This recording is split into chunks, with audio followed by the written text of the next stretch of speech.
So in this video, we're going to figure out what's the difference between marketing and sales, and how is it that whether you need to make a career choice or you're thinking about a business aspect, what is the difference, how do you look at it, and how do you ensure that you are optimizing both so that you have the most seamless experience for a customer. First things first, so let's discuss what's marketing. Marketing, first of all, is when you're trying to generate demand for your brand or for your product or for your service. Let's say that currently the most common way that people try to market is that they are available on searches. Search could be YouTube, could be Google, could be ChatGPT today. So as long as you are present when somebody is figuring it out, right? So they're trying to figure if they want something, they're researching on some product, on some brand, and you are present over there. That's, for example, an aspect of marketing, right? TV ads, radio ads, obviously all the hoardings and billboards that you see. What people are trying to do under the marketing umbrella is they're trying to ensure that people keep on looking at it, and when they really want that product, when they have a demand for that product, they remember this particular brand, this particular product.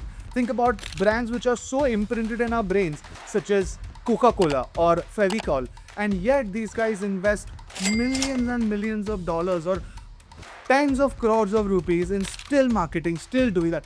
So marketing is all about creating demand. Then comes sales.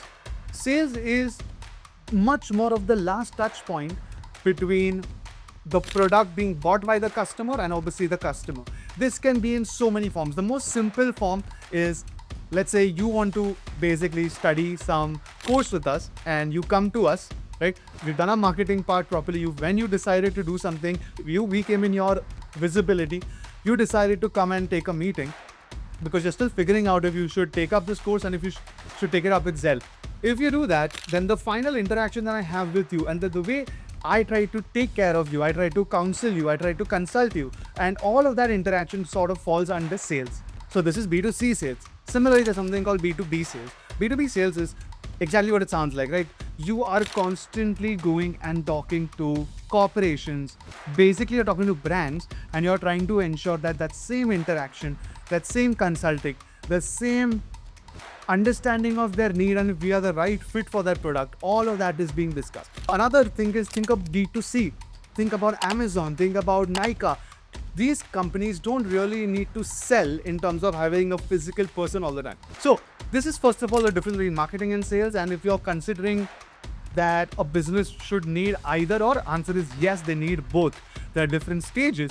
In the beginning of a startup, sales is generally much more intense because you don't generally have money and time and budgets to really pour into marketing. But as a company grows, you need to transition by having a heavy weightage on marketing so that demand is constantly generated and you have a process, an engine that drives any interested person to come into your system and you'll end up selling to them.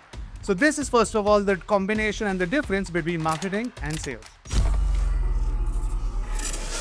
All right, so let's break down marketing and sales from the point of view of a customer, from the customer's journey perspective. Well, step one is generally going to be marketing. Marketing is where, like I said, we are trying to create demand.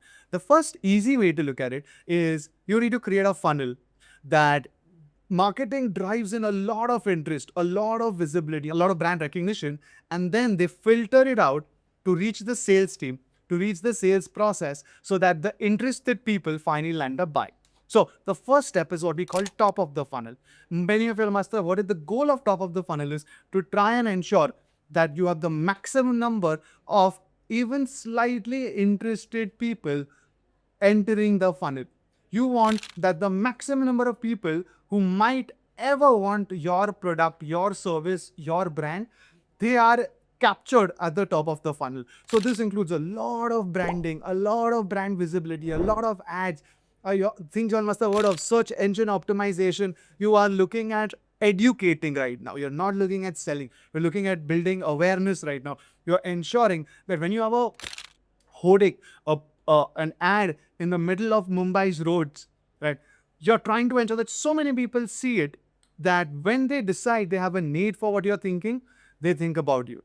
Step number 2 in the journey is what we call consideration or middle of the funnel.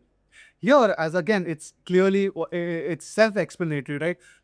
As a lot of people who enter the top of the funnel, Some of them get filtered out, and the ones who are slightly more interested come into what we call the middle of the funnel.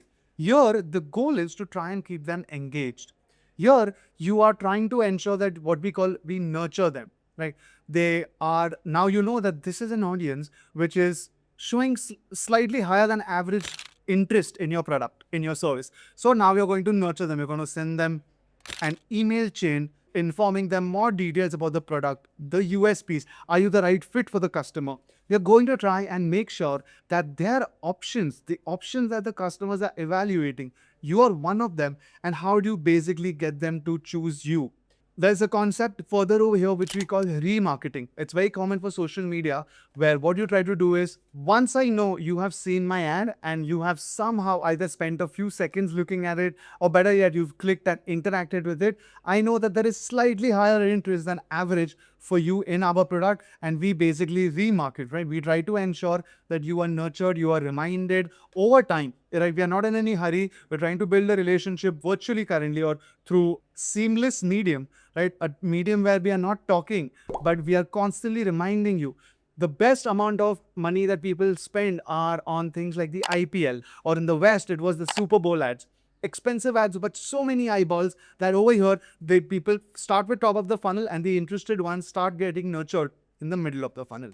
We go to the third part, and here we enter the sales side of it, right? The next part is called bottom of the funnel. Here it is the highest interested people. Now here are the people who are going to interact with you, who need to understand exactly.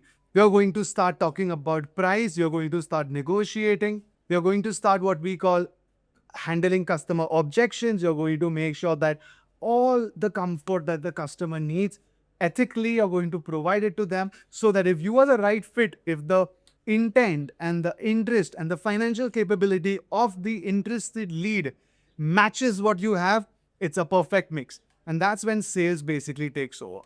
And the final point is after sales, the most important thing which a lot of people ignore and leave millions of dollars, crores of rupees on the table, is what we call the retention. After the first sale is over, that's never enough. Right from asking for referrals, which is a detailed video we can make later, to ensuring that you can what we call upsell or cross-sell, which obviously means you can sell them more of what you have. And cross-selling means to the same customer, you can sell different types of products within your own umbrella, so that the lifetime value of the customer keeps increasing, and you've already taken all the effort to earn that customer. Remember guys, the word CAC, which you must have heard a lot, the cost of acquisition of customers, the customer acquisition cost. It's one of the most challenging, tedious things in business today. What you need to do is, you need to try and ensure that once you have acquired a customer, you must have paid for it, from your marketing efforts all the way down to the sales effort before they purchase. You put energy, put money, put effort, put teams on it. Now you want to try and have that customer buy the most amount of things. Once again, it has to be ethical, it has to be the right fit.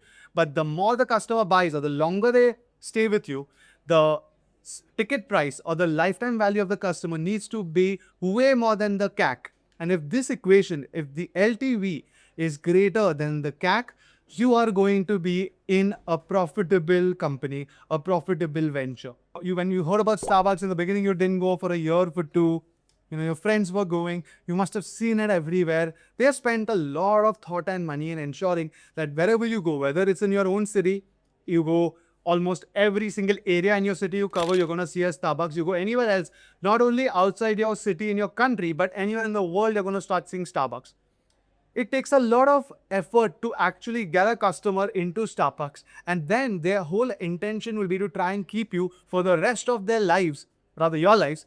They want you to keep coming back to Starbucks, because every time you go, it may take you 1 or 2 years to enter Starbucks. But then for the next 20 years, if you keep going every single day, every single week, every single month, or whenever there is a need, they are going to recover more, hopefully, from that one customer than they did investing in actually getting that customer into Starbucks.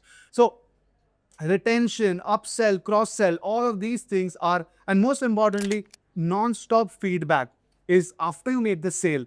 Is the customer actually happy? Are they satisfied? Are they getting what they want? If not, we need to give feedback to the other teams, make sure that we can still keep the customer satisfied, because it's a relentless cycle. Only when a customer is happy will he increase his lifetime value, will he buy more stuff, will he refer more people. So once you make the sale, It's not ended over there. You've got to make your customers happy so he can refer more, so that the entire process starts again. If the customer is not happy, take the feedback, go to the team, make sure that the customer is satisfied, and once again the cycle starts. But the cycle needs to be on.